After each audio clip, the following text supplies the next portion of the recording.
So my tech just came up to me and he told me to open up my hands, and this is what he gave me.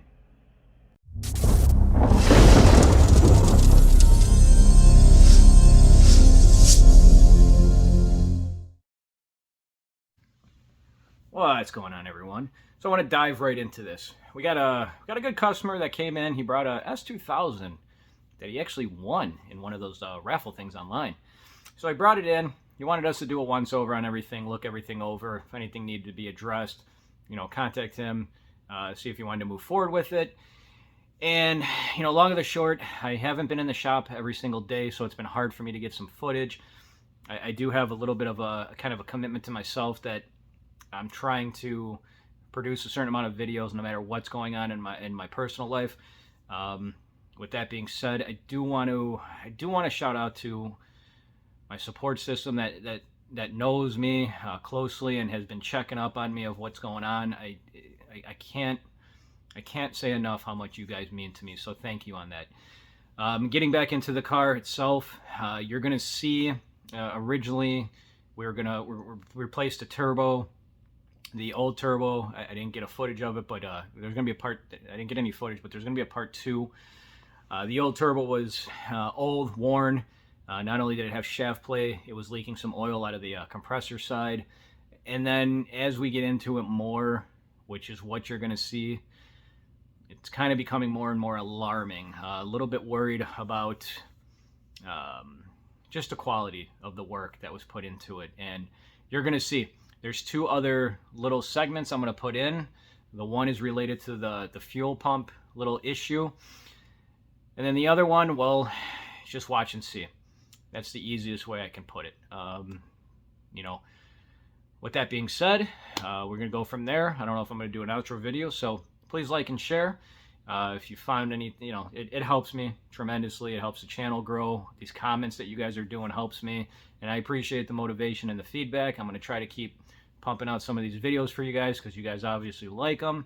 The next couple of, I'll say, days or weeks, I do have some stuff planned.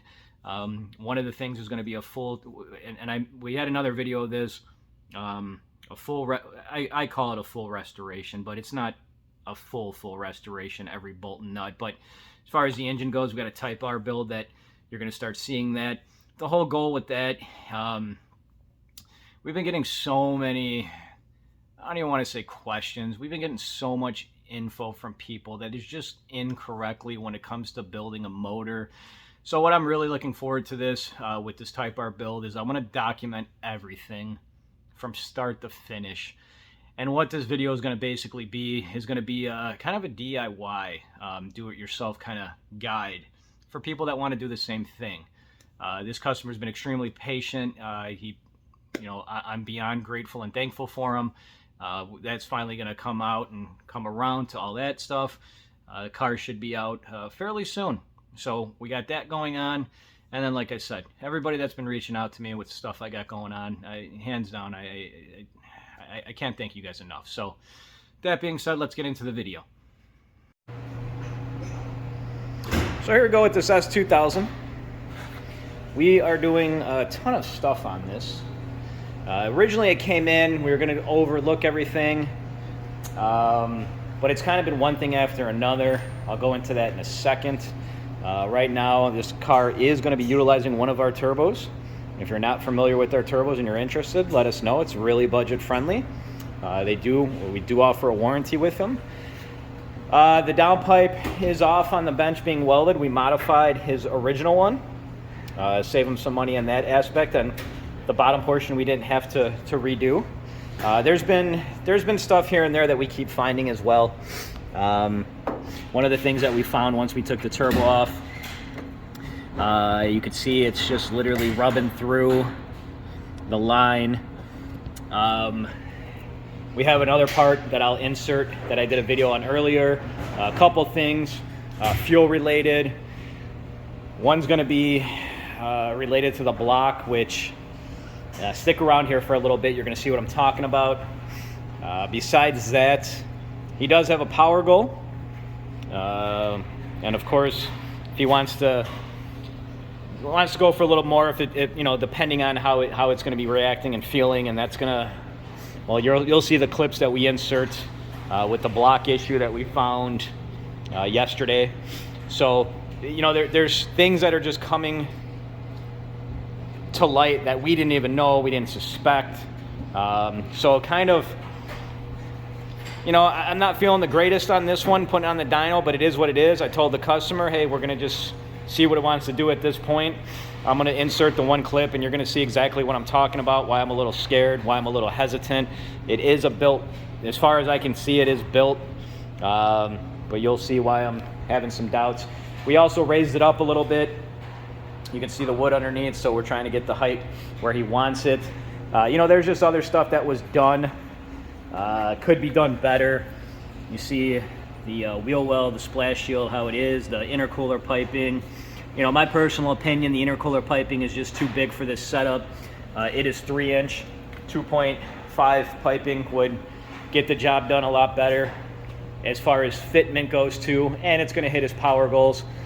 You know, we did a leak down compression test on the motor first. Got those numbers, made sure everything was good in that, you know, aspect. The other thing too that I have over here is just the feed line. Just found this out right before going into videos. Put it down here really quick. You can see the feed line in a couple spots is not only tearing apart. Flip it over here, tearing apart right there as well.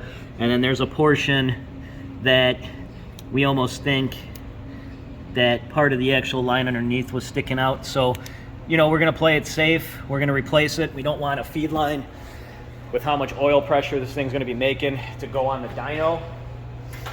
And you know, that's where we're at right now with this one. There is gonna be a part 2 on this. I should be able to cover a little bit more. Like I said, I did want to get more coverage on it, but I haven't been here every single day. So I'm going to insert the other clips right now. One's of the fuel pump situation, kind of gives you an idea on a couple things, and the other one, well, you know, watch. I'll insert it. You kind of be the judge. You give me some comments on it. I took the pump next door because it's a little quieter over here, but you can see that the more we get into this car too, the more sketchy stuff we're finding. So basically, they cut this plug, jammed it in there, and then zip tied it. Yeah, so we will fix this and do it the right way. I'll come back and we'll show you the right way. And you can see what, as we're diving into this car more, what actually alerted us was the wiring. So they did wire a relay for the fuel pump, and they used new wire, but it's going to the stock wire. So that's going to cause an issue. We're going to fix that, and we'll get the pump out, and we're going to see if anything else is going on with the pump. So we got the fuel hanger all set. You can see how we did it with one of our bulkhead fittings coming through here to a Deutsch connector, how it should be done. If you're looking for these fittings, these are 100%, these seal. We see some guys that will try to throw some goop in here. At the end of the day, you might not leak fluid more so, but the vapors, and that's what you're gonna smell inside the car. So we're gonna get this all buttoned up. We're gonna put it back in. Go from there, continue this journey, continue these videos. Yep. So I just wanted to get inside of here. You're gonna hear some noises because everybody is working. You can see our connector, nice and neat, how it should be. We're gonna clean up any other stuff that has to be done. You can see, I did a video too before when they pull it out. Any of those connections we'll clean up. And yeah, just wanted to show you guys this before everything went back together. So my tech just came up to me and he told me to open up my hands, and this is what he gave me. This is what we have. So I told him to investigate a little bit further, see if he could find out what's going on. We just dropped the oil pan more so. He just dropped it, so we're gonna see if we can figure out what these are, but that's not good. Not good at all. So we had to drop the oil pan for the mere fact that they JB welded the fitting on, and you could see as we were investigating a little bit further what we found.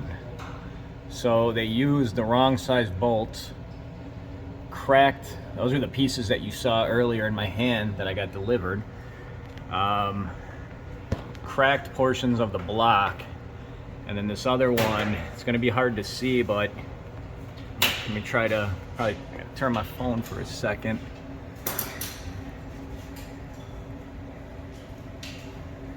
So not good at all.